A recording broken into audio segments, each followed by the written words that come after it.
Chapter 4. The house looked exactly the same from the outside, or almost exactly the same. Around Miss Spink and Miss Forcible's door were blue and red light bulbs that flashed on and off, spelling out words, the lights chasing each other around the door. On and off, around and around. Astounding was followed by a theatrical and then triumph. It was a sunny, cold day, exactly like the one she had left. There was a polite noise from behind her. She turned round, and standing on the wall next to her was a large black cat, identical to the large black cat she'd seen in the grounds at home. "Good afternoon," said the cat. Its voice sounded like the voice at the back of Coraline's head, the voice she thought words in, but a man's voice, not a girl's. "Hello," said Coraline. "I saw a cat like you in the garden at home. You must be the other cat." The cat shook its head. "No," it said, "I'm not the other anything. I'm me." It tipped its head on one side, green eyes glinting. "You people are spread all over the place. Cats, on the other hand, keep ourselves together, if you see what I mean." "I suppose. But if you're the same cat I saw at home, how can you talk?" Now, cats don't have shoulders, not like people do, but the cat shrugged in one smooth movement that started at the tip of its tail and ended in a raised movement of its whiskers. "I can talk." "Cats don't talk at home?" "No," said the cat. "No," said Coraline. The cat leapt smoothly from the wall to the grass near Coraline's feet. It stared up at her. "Well, you're the expert on these things," said the cat dryly. "After all, what would I know? I'm only a cat." It began to walk away, head and tail held high and proud. "Come back," said Coraline. "Please, I'm sorry, I really am." The cat stopped walking and sat down and began to wash itself, thoughtfully, apparently unaware of Coraline's existence. We could be friends, you know," said Coraline. "We could be rare specimens of an exotic breed of African dancing elephants," said the cat. "But we're not. At least," it added cattily, after darting a brief look at Coraline, "I'm not." Coraline sighed. "Please, what's your name?" Coraline asked the cat. "Look, I'm Coraline, okay?" The cat yawned slowly, carefully, revealing a mouth and tongue of astounding pinkness. "Cats don't have names," it said. "No?" said Coraline. "No," said the cat. "Now, you people have names. That's because you don't know who you are. We know who we are, so we don't need names." There was something irritatingly self-centered about the cat, Coraline decided. As if it were, in its opinion, the only thing in any world or place that could possibly be of any importance. Half of her wanted to be very rude to it. The other half of her wanted to be polite and deferential. The polite half won. "Please, what is this place?" The cat glanced around briefly. "It's here," said the cat. I can see that. Well, how did you get here?" "Like you did." "I walked," said the cat, "like this." Coraline watched as the cat walked slowly across the lawn. It walked behind a tree, but didn't come out the other side. Coraline went over to the tree and looked behind it. The cat was gone. She walked back towards the house. There was another polite noise from behind her. It was the cat. "By the by," it said, "it was sensible of you to bring protection. I'd hang on to it if I were you." "Protection?" "That's what I said the cat. "And anyway," it paused and stared intently at something that wasn't there. Then it went down into a low crouch and moved slowly forward 2 or 3 steps. It seemed to be stalking an invisible mouse. Abruptly it turned tail and dashed for the woods. It vanished among the trees. Coraline wondered what the cat had meant. She also wondered whether cats could all talk where she came from and just chose not to, or whether they could only talk when they were here, wherever here was. She walked down the brick steps to the Mrs. Spink and Forcible's front door. The blue and red lights flashed on and off. The door was open, just slightly. She knocked on it, but her first knock made the door swing open, and Coraline went in. She was in a dark room that smelled of dust and velvet. The door swung shut behind her, and the room was black.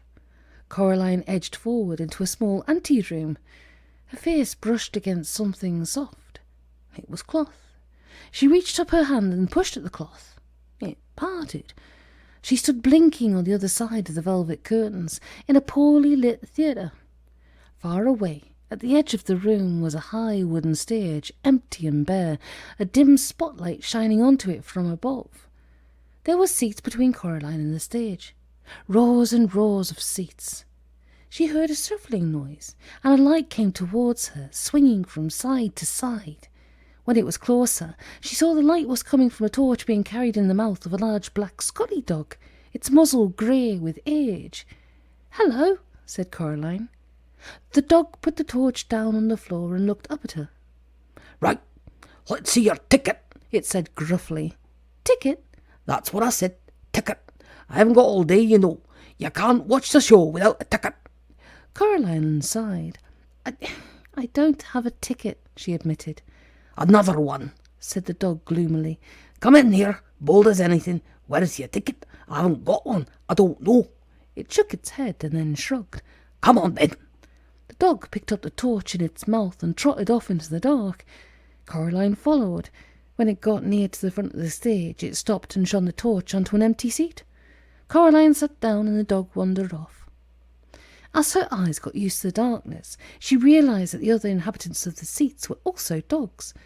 There was a sudden hissing noise from behind the stage. Coraline decided it was the sound of a scratchy old record being put onto a record player.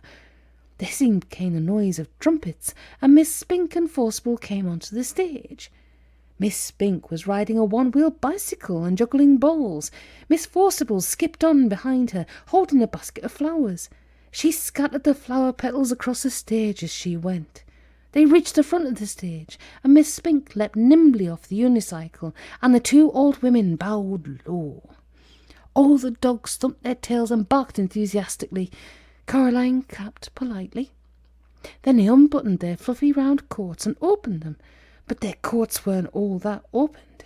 Their faces opened too, like empty shells, and out of the old empty fluffy round bodies stepped two young women. They were thin and pale and quite pretty and had black button eyes.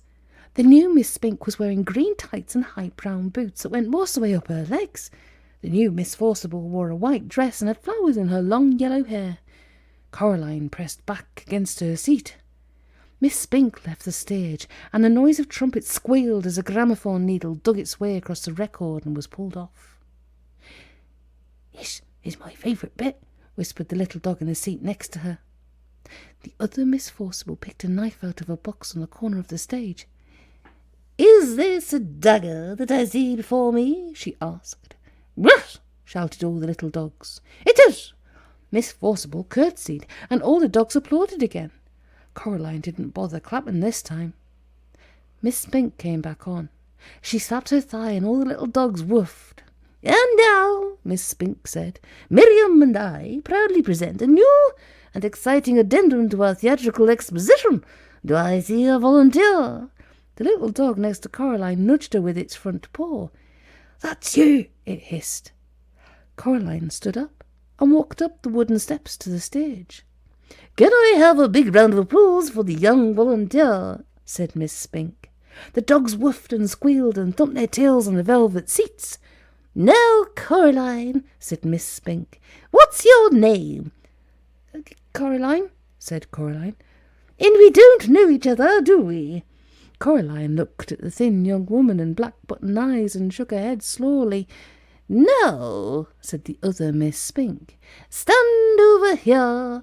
She led Coraline over to a board by the side of the stage and put a balloon on top of Coraline's head. Miss Spink walked over to Miss Forcible. She blindfolded Miss Forcible's button eyes with a black scarf and put the knife into her hands. Then she turned her round 3 or 4 times and pointed her at Coraline. Coraline held her breath and squeezed her fingers into 2 tight fists. Miss Forcible threw the knife at the balloon. It popped loudly and the knife stuck into the board just above Coraline's head and twanged there. Coraline breathed out. The dogs went wild.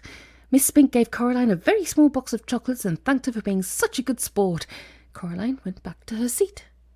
"You were very good," said the little dog. "Thank you," said Coraline.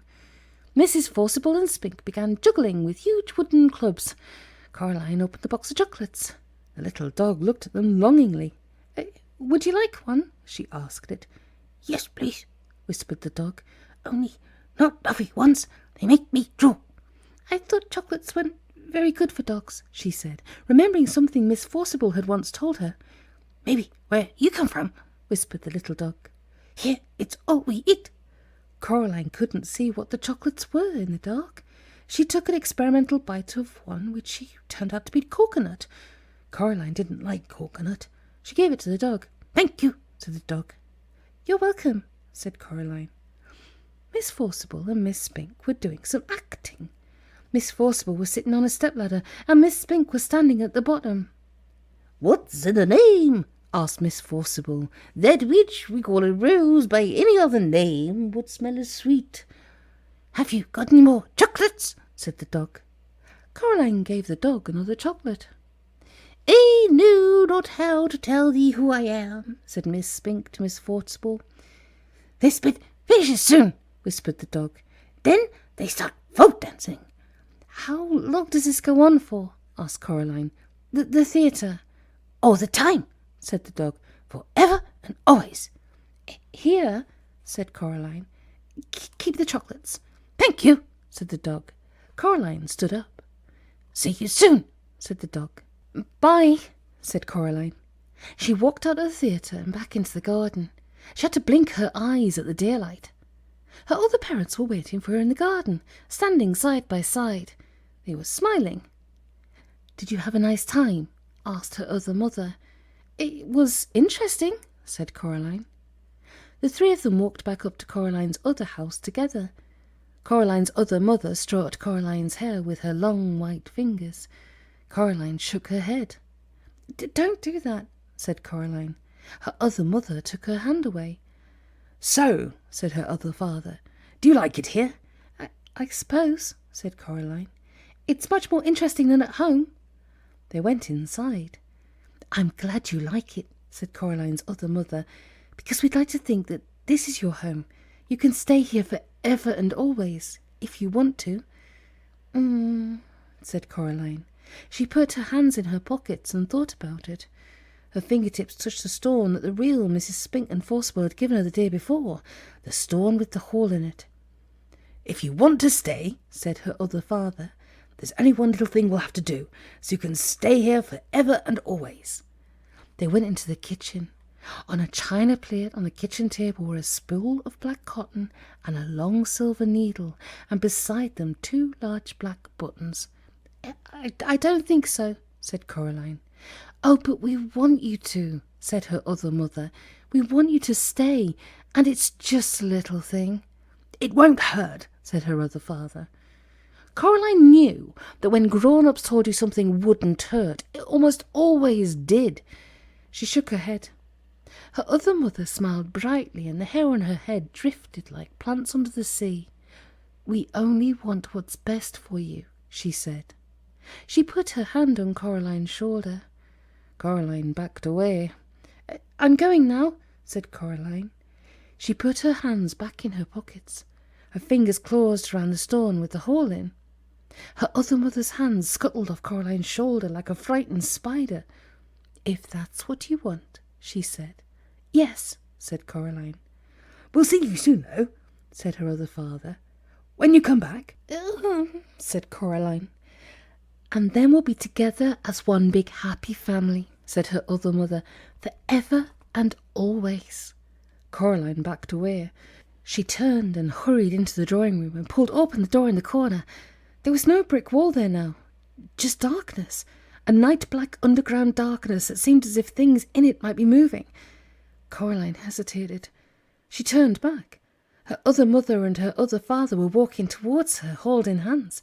They were looking at her with their black button eyes, or at least she thought they were looking at her. She couldn't be sure. Her other mother reached out her free hand and beckoned gently with one white finger. Her pale lips mouthed, "Come back soon," although she said nothing aloud. Coraline took a deep breath and stepped into the darkness, where strange voices whispered and distant winds howled. She became certain that there was something in the dark behind her, something very old and very slow. Her heart beat so hard and so loudly she was scared it would burst out of her chest. She closed her eyes against the dark. Eventually she bumped into something and opened her eyes, startled. She had bumped into an armchair in a drawing room. The open doorway behind her was blocked by rough red bricks. She was home.